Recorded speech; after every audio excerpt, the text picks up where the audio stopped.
Les petits détails des plus grandes séries, bienvenue dans Aviez-vous remarqué? À l'instar de 24, une autre célèbre série des années 2000 s'apprête à revenir sur nos petits écrans en 2017. Une prison, des tatouages, des bad boys, pas de doute, on est bien dans Prison Break, dont on a fait évader les petits secrets et détails, rien que pour vous. Et comment ne pas débuter par l'élément clé de la série, l'énorme tatouage de Michael Scofield. Pour l'anecdote, il fut conçu par le tatoueur Tom Berg, déjà responsable d'un fameux tatouage de cinéma, celui de Ralph Fiennes dans le film Dragon Rouge.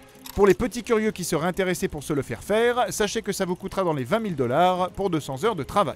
En comparaison, Wentworth Miller n'avait besoin lui que de 4h30 pour se faire appliquer le maquillage pendant le tournage. Dans un autre registre, on a remarqué que bon nombre de personnages de Prison Break portent les noms de politiciens et présidents américains. Ainsi, Lincoln Burroughs et Theodore T-Bag Bagwell empruntent leur patronyme à Abraham Lincoln et Theodore Roosevelt, quand Michael Scofield, Miles Franklin et Alexander Mahone sont nommés d'après les politiciens américains Edward Scofield, Benjamin Franklin et William Mahone. Quant au personnage de Paul Kellerman, il doit son nom à Roy Kellerman, l'agent des services secrets américains qui conduisait la limousine de JFK lors de son assassinat. D'ailleurs, on s'est aperçu d'un petit détail amusant toujours à propos des noms. Dans la saison 3 de la série, on peut voir les personnages de T-Bag et Sucre rencontrer un dénommé Lechero. Si on prend le temps de traduire, T-Bag signifie sachet de thé en anglais, quand Lechero signifie lait en espéranto, ce qui rajouté au sucre de Sucre nous donne la combinaison idéale pour un petit goûter. Sympa. La prison de Fox River est bien sûr un élément central de la série. Ce lieu de fiction prend en fait son nom d'une rivière passant non loin de Chicago, près de la véritable prison de Joliet, qui fut l'un des lieux de tournage du show dans la première saison. Toujours dans le registre du petit détail carcéral, le personnage de D.B. Cooper est basé lui sur une authentique personne qui détourna un avion au début des années 70 pour disparaître avec 200 000 $ sans qu'on puisse jamais le retrouver.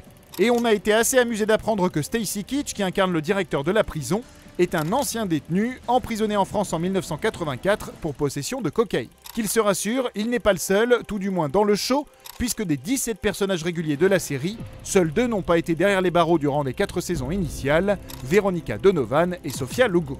Petit détail qui devrait plaire aux sériophiles maintenant, dans l'épisode 20 de la saison 1, on peut entendre le teardrop de Massive Attack, musique du générique de la série House. Amusant quand on sait que c'est une série dans laquelle sont apparus Wentworth Miller et Dominic Purcell. Des frangins que les fans peuvent retrouver dans 2 autres séries du moment, The Flash et Legends of Tomorrow, dans lesquelles les acteurs jouent respectivement les personnages de Captain Cold et Heatwave.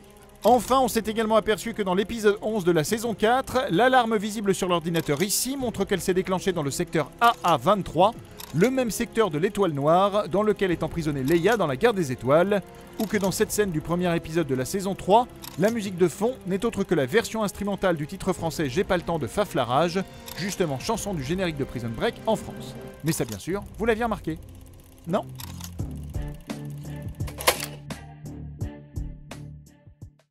Retrouvez cette série à regarder chez vous sur notre nouvelle application Allocinéum, disponible sur smartphone et tablette.